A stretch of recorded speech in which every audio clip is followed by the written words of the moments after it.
Hello, dear students.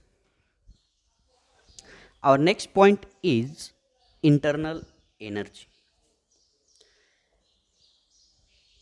Fourth नंबरचा जो chapter होता थर्मोडायनामिक्स, त्या थर्मोडायनामिक्सचं आपलं हे थर्ड लेक्चर आहे. या अगोदर थर्मोडायनामिक्स रिलेटेड भरपूर सारे पॉईंट्स आपण स्टडी केलेले आहेत. आता आपण हे लास्ट पॉवर पॉईंट प्रेझेंटेशन असणार आहे. यानंतर डायरेक्ट व्हिडिओ लेक्चर्स आपण घेणार आहोत. हा जो काही थेरॉटिकल पार्ट होता तो थेरॉटिकल पार्ट आपण या PPT प्रेझेंटेशनच्या माध्यमातून कव्हर करणार आहोत. ओके. आता नेक्स्ट पॉईंट आहे इंटरनल एनर्जी. सिस्टीमची इंटरनल एनर्जी किंवा कुठल्याही सबस्टन्सची इंटरनल एनर्जी म्हणजे काय असतं त्याविषयी आपण बघणार आहोत.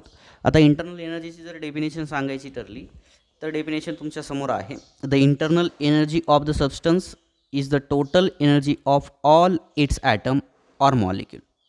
कुठलाही सबस्टन्स असेल तो सबस्टन्स ॲटम किंवा मॉलिक्युल्सपासून बनलेला असतो हे आपल्याला माहीत आहे. आणि त्या ईच अँड एव्हरी ॲटमची किंवा मॉलिक्युलची जी काही एनर्जी असणार आहे त्या सर्वच्या सर्व मॉलिक्युल्सच्या ॲटम्सच्या एनर्जीजला एकत्रितपणे आपण त्या पूर्ण सिस्टीमची त्या पूर्ण सबस्टन्सची इंटरनल एनर्जी असं म्हणणार आहोत. आणि या अगोदर जो काही चॅप्टर आपण शिकलो आहे kinetic theory of gases and radiations, सबस्टन्समधला जो ॲटम आहे किंवा मॉलिक्यूल आहे त्या मॉलिक्यूलची एनर्जी ही टेम्परेचरवरती डिपेंड असते.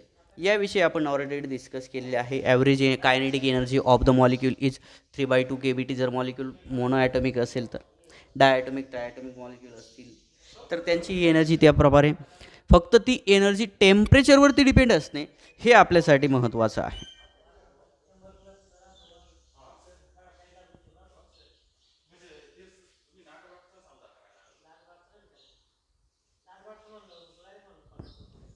मग जर बॉडीचं टेम्परेचर, सबस्टन्सचं टेम्परेचर, सिस्टीमचं टेम्परेचर आपण इन्क्रीज केलं तर ऑब्वियसली त्या सिस्टीम ज्या मॉलिक्युल्सपासून बनली आहे, ज्या ॲटम्सपासून बनली आहे त्या ॲटमचंही टेम्परेचर इन्क्रीज होणार आहे. आणि ॲज अ रिझल्ट त्या ॲटमची जी काही कायनेटिक एनर्जी असणार आहे, त्या मॉलिक्युलची जी काही कायनेटिक एनर्जी असणार आहे ती मॉलिक्युलची कायनेटिक एनर्जी पण काय होणार आहे, इन्क्रीज होणार आहे. आणि जर प्रत्येक मॉलिक्युलची कायनेटिक एनर्जी इन्क्रीज झाली, प्रत्येक ॲटमची कायनेटिक एनर्जी इन्क्रीज झाली की ज्या ॲटम्सपासून तो पूर्ण सबस्टन्स बनलेला आहे तर त्या सबस्टन्सची जी इंटरनल एनर्जी आहे ती इंटरनल एनर्जी पण तिथे इन्क्रीज होणार आहे.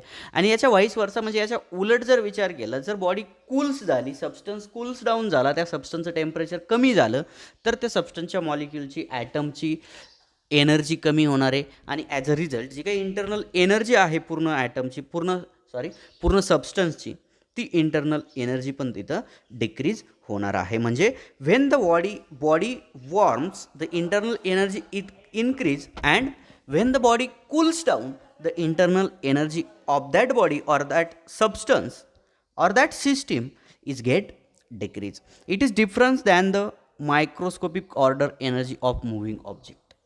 म्हणजे मुव्हिंग ऑब्जेक्टची जी काही एनर्जी असते, मुव्हिंग ऑब्जेक्ट त्याच्याकडे व्हॅलॉसिटी आहे म्हटल्यानंतर त्याच्याकडे कायनेटिक एनर्जी आहे. मग ह्या मुव्हिंग ऑब्जेक्टच्या एनर्जीपेक्षा ही इंटरनल एनर्जी वेगळी असणार आहे. त्या एनर्जीचा आणि इंटरनल एनर्जीचा काही संबंध नसतो. ओके. हे this is all about the internal energy. What is internal energy?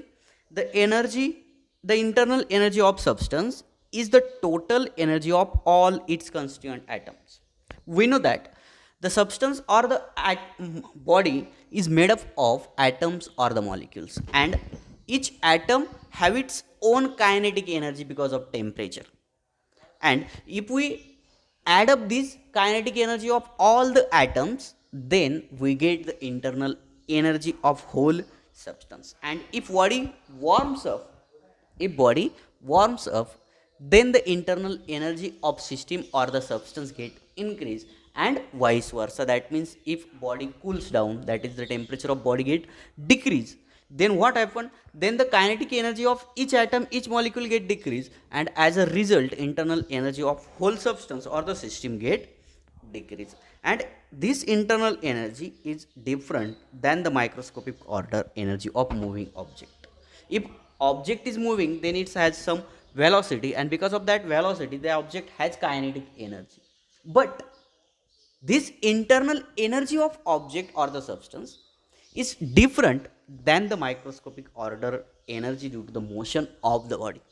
बॉडीच्या मोशनमुळे त्याच्याकडची जी एनर्जी असते त्या एनर्जीपेक्षा इंटरनल एनर्जी हा जो काही कन्सेप्ट आहे, ही जी काही टर्म आहे, ही टर्म वेगळे असणार आहे. ओके, हे इंटरनल एनर्जीच्या संदर्भात झालं. नेक्स्ट पॉईंट आहे आपला हीट. आता यापूर्वी आपण बहुतेक वेळे हीट असा उल्लेख केला आहे, बट हीट म्हणजे ॲक्च्युली काय आहे त्याविषयी आपण डिस्कस करणार आहोत.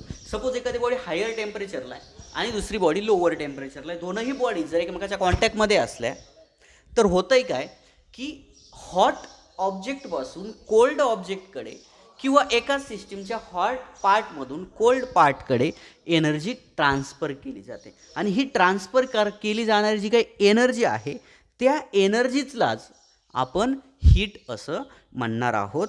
Heat is the form of energy which transfer from a region at higher temperature to the region of lower temperature. एक सिस्टीम आहे, त्या सिस्टीममध्ये दोन रिजन आहे असं कन्सिडर करूया. एक हायर टेम्परेचरचा रिजन आहे आणि एक लोअर टेम्परेचरचा रिजन आहे. तर हायर टेम्परेचर रिजनकडून लोअर टेम्परेचर रिजनकडे जो एनर्जी ट्रान्सफर केली जाणार आहे त्या एनर्जीला आपण हीट असं म्हणणार आहोत. या अगोदरच आपण डिस्कस केलं आहे, थर्मोडायनामिक्समध्ये हीटला ॲज अ एनर्जी म्हणून ट्रीट केलं जातं.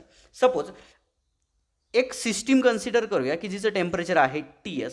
ती सिस्टीम इन्व्हायरमेंटमध्ये ठेवली आहे की जिचं टेम्परेचर आहे TE.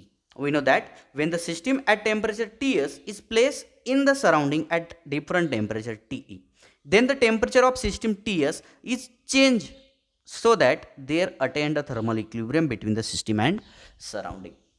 आता इथं आपण काय कन्सिडर करतोय, सिस्टीमचं टेम्परेचर TS कन्सिडर करतोय, सराउंडिंगचं टेम्परेचर TE कन्सिडर करतोय. आणि जरा वेळेनंतर काय होणार आहे, TS चेंज होणार आहे आणि सिस्टीम आणि सराउंडिंगमध्ये थर्मल इक्विलिब्रियम तिथं एस्टॅब्लिश होणार आहे. हे का होतं आहे, this is cause by the transfer of internal energy between the system and its environment. हे का होतं आहे की तिथं इंटरनल एनर्जीचं ट्रान्सफर होतं आहे सिस्टीम आणि सराउंडिंगमध्ये. जर TS is greater than TE असेल, that means the temperature of system is greater than temperature of surrounding, then the internal energy of system is transferred to the environment and the system lose its energy. म्हणजे actually होणार काय, ज्यावेळेस सिस्टीमचं temperature greater असेल as compare to the surrounding or as compare to the environment, that is if TS is greater than TE, then the internal energy of system is transferred to its surrounding. सिस्टीमची internal energy सराउंडिंगला transfer केली जाणार आहे आणि सिस्टीमच्या internal एनर्जीचा loss तिथं आपण observe करू शकणार आहोत. याचा उलट होणार आहे ज्यावेळेस TS is greater than TE असणार आहे. ज्यावेळेस टेम्परेचर ऑफ सिस्टीम ज्यावेळेस TS is less than TE असेल, ज्यावेळेस temperature of system is less than temperature of surrounding असेल, टेम्परेचर ऑफ इन्व्हायरमेंट असेल, then there is a transfer of internal energy from environment to the system. त्या केसमध्ये काय होणार आहे, इन्व्हायरमेंटमधून इंटरनल एनर्जी सिस्टीममध्ये ट्रान्सफर केली जाणार आहे आणि सिस्टीम त्या केसमध्ये एनर्जी गेन करणार आहे. If the temperature of system is greater than the temperature of surrounding or the temperature of environment, then the internal energy of system is transferred to the surrounding and there is loss of internal energy of system. And if the temperature of system is less than the temperature of environment or temperature of surrounding, then system gains energy from the surrounding or internal energy or simply energy is transferred from environment to the system, and in that case system gains the energy. Okay, आता हे जे काही energy transfer होते त्या transfer झालेल्या एनर्जीजलाच आपण heat असं म्हणणार आहोत. आणि एक स्पेशल केस बघूया की ज्यावेळेस सिस्टीमचं आणि सराउंडिंगचं टेम्परेचर सेम असेल, if the temperature of system is equals to the temperature of surrounding, that is TS is equal to TE, then there is no net transfer of energy and the system does not lose or gain the energy.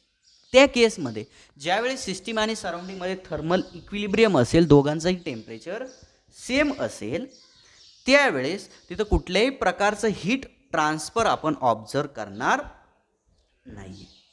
मग हे जे काही transfer होत आहे, this amount of energy transfer due to the temperature difference between the system of surrounding or the system and environment is called as heat.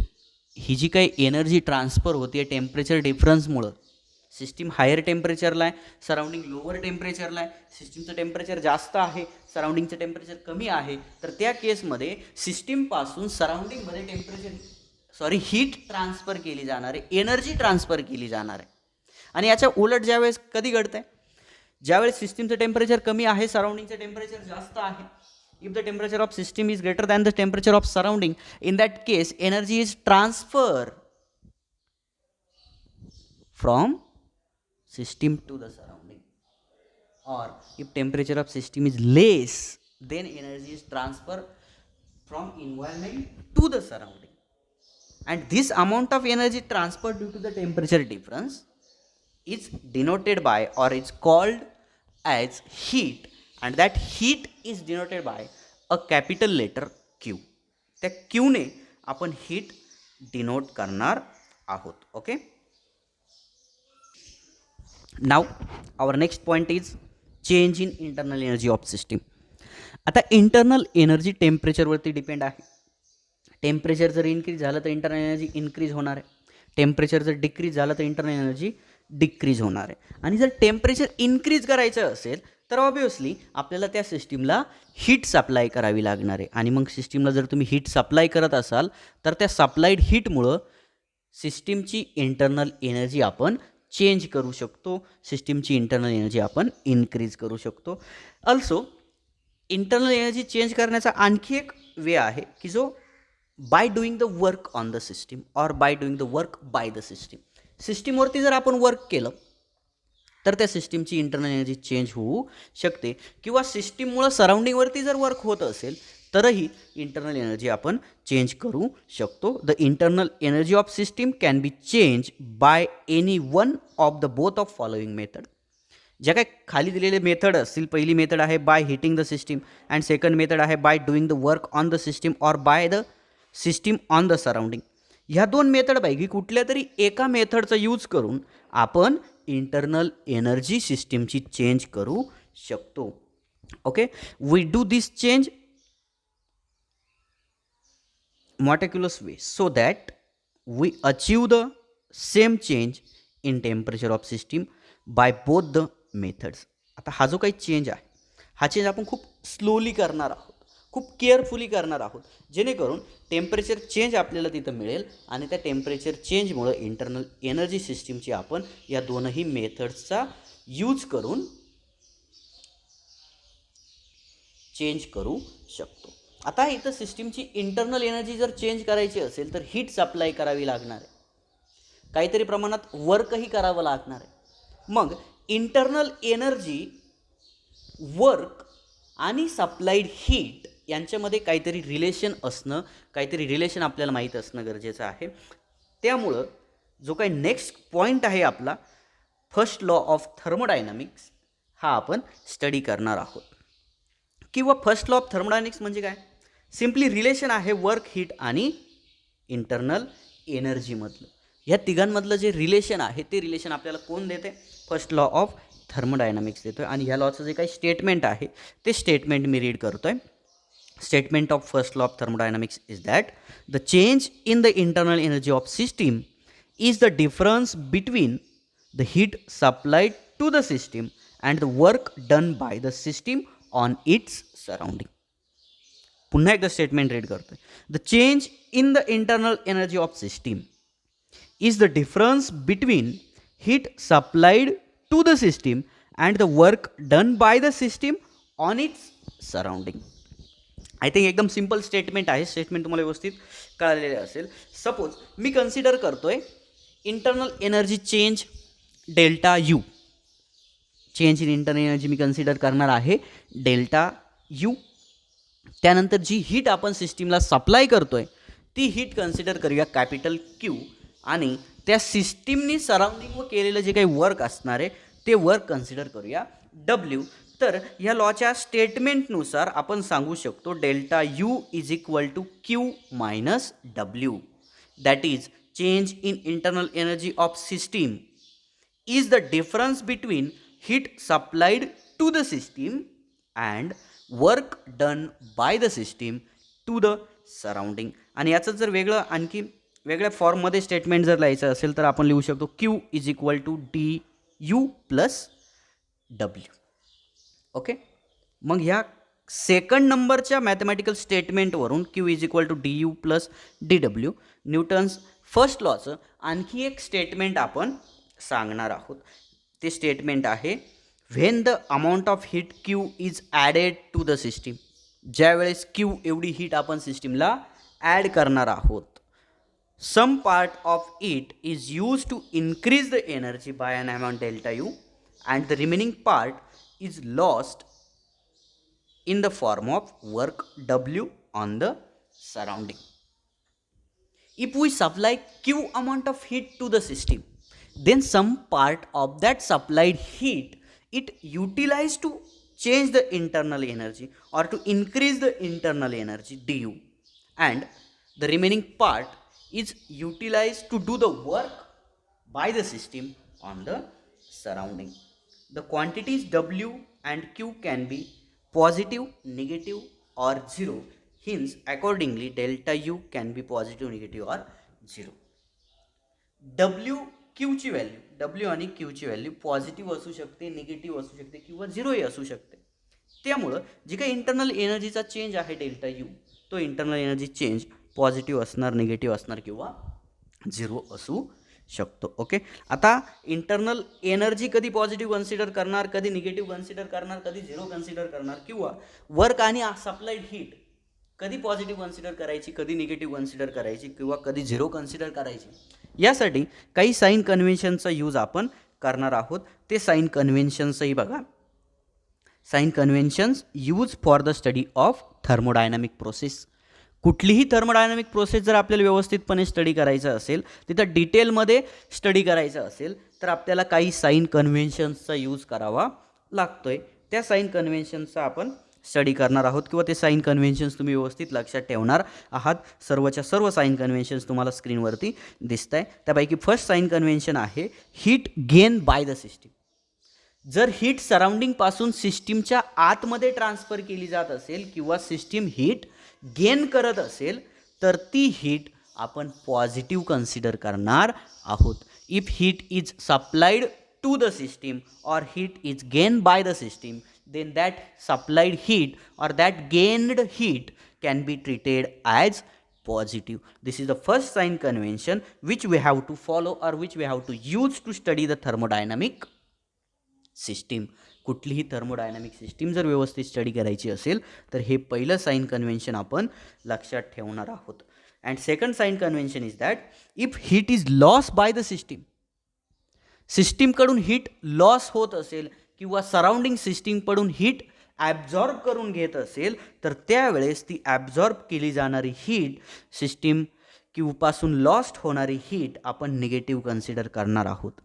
Heat lost by the system is treated as negative. These two sign conventions are related to the heat. In that first is that if heat is gained by the system, then that heat is treated as positive. If heat is lost by the system, then that heat is treated as negative. And next sign convention is related to the work. The work done by the system. The work done by the system on the surrounding, then that work is treated as positive. जर system सराउंडिंगवरती work करत असेल, सिस्टीममुळं सराउंडिंगवरती work होत असेल, सिस्टीममुळं एन्व्हायरमेंटवरती work होत असेल, तर ते work आपण कन्सिडर करणार positive. And if work done on the system by the surrounding, surrounding जर सिस्टीमवरती वर्क करत असेल, if work is done on the system by the surrounding, then that work is treated as negative. आता हे जे काही दोन साइन कन्व्हेन्शन्स आहे हे वर्कच्या रिलेटेड असणार आहे. जर सिस्टीममुळं सराउंडिंगवरती वर्क होत असेल तर ते वर्क आपण पॉझिटिव्ह कन्सिडर करणार. जर सराउंडिंगमुळं सिस्टीमवरती वर्क होत असेल, if work is done on the system, then it is treated as negative. If work is done by the system, then it is treated as positive. Okay, now the next sign convention is related to the internal energy. If the internal energy of system is increase, then that treated as positive. कुठल्याही कारणामुळं, work केल्यामुळं, work झाल्यामुळं किंवा temperature increase झाल्यामुळं, temperature decrease झाल्यामुळं जर internal energy increase होत असेल, तर ती इन्क्रीज झालेली इंटरनल एनर्जी आपण पॉझिटिव्ह कन्सिडर करणार आहोत. आणि याच्या उलट ज्यावेळेस एनर्जी डिक्रीज होणार आहे, इंटरनल एनर्जी सिस्टीमची डिक्रीज होणार आहे, त्यावेळेस ती डिक्रीज झालेली इंटरनल एनर्जी आपण निगेटिव्ह कन्सिडर करणार आहोत. या 6 साइन कन्व्हेन्शनचा यूज आपल्याला कुठलीही थर्मोडायनामिक सिस्टीम जर व्यवस्थित स्टडी करायची असेल तर करावा लागणार आहे. त्यापैकी फर्स्ट साइन कन्व्हेन्शन पुन्हा एकदा सांगतोय, जर सिस्टीम हीट गेन करत असेल, सराउंडिंगपासून हीट सिस्टीम ॲब्झॉर्ब करत असेल तर ती हीट पॉझिटिव्ह कन्सिडर करायची आहे. जर सिस्टीमपासून हीटचा लॉस होत असेल तर ती हीट निगेटिव्ह कन्सिडर करायची आहे. जर सिस्टीम वर्क करत असेल सराउंडिंगवरती तर ते वर्क पॉझिटिव्ह कन्सिडर करायचं आहे. जर सराउंडिंगमुळं सिस्टीमवरती वर्क होत असेल तर ते वर्क आपण निगेटिव्ह कन्सिडर करणार आहोत. जर इंटरनल एनर्जी इन्क्रीज होत असेल तर ती आपल्याला पॉझिटिव्ह कन्सिडर करायची आहे. जर इंटरनल एनर्जी डिक्रीज होत असेल तर ती आपल्याला निगेटिव्ह कन्सिडर करायची आहे. आणि हे सर्व साइन कन्व्हेन्शन्स आपल्याला कशासाठी गरजेचे आहेत? कुठलीही थर्मोडायनामिक सिस्टीम व्यवस्थितपणे जर स्टडी करायची असेल तर ह्या 6 साइन कन्व्हेन्शनचा यूज आपण करणार आहोत. ओके, आता आपण इथं थांबतो आहे. यानंतर नेक्स्ट व्हिडिओमध्ये, की जो व्हिडिओ पॉवर पॉईंट प्रेझेंटेशन नसणारे, आपण ॲक्च्युअल व्हिडिओ शूट करणार आहोत आणि तो व्हिडिओ तुमच्यासाठी अपलोड केला जाणार आहे. खूप इंटरेस्टिंग चॅप्टर आहेत थर्मोडायनामिक्स. याच्या रिलेटेड ज्या पुढच्या कन्सेप्ट आहेत, इंटरेस्टिंग कन्सेप्ट, त्या कन्सेप्टचा स्टडी आपण नेक्स्ट लेक्चरमध्ये करणार आहोत. ओके, आता हे जे आत्तापर्यंत जेवढं काही पॉवर पॉईंट प्रेझेंटेशनने आपण व्हिडिओज बघितलेले आहेत ते सर्वच्या सर्व पॉवर पॉईंट प्रेझेंटेशनचे व्हिडिओज 2-3 व्हिडिओज आहेत. त्या व्हिडिओमध्ये जी PPT तुमच्यासमोर मी रिप्रेझेंट केली आहे त्या PPTलाच तुम्ही ॲज अ नोट्स कन्सिडर करणार आहात. मागच्याही व्हिडिओमध्ये मी ते तुम्हाला सांगितलं आहे आणि ते तुमच्या नोटबुकमध्ये व्यवस्थितपणे समजून राईट डाऊन करून घेणार आहात. ओके, नाव आपण इथे थांबतोय. थँक्यू.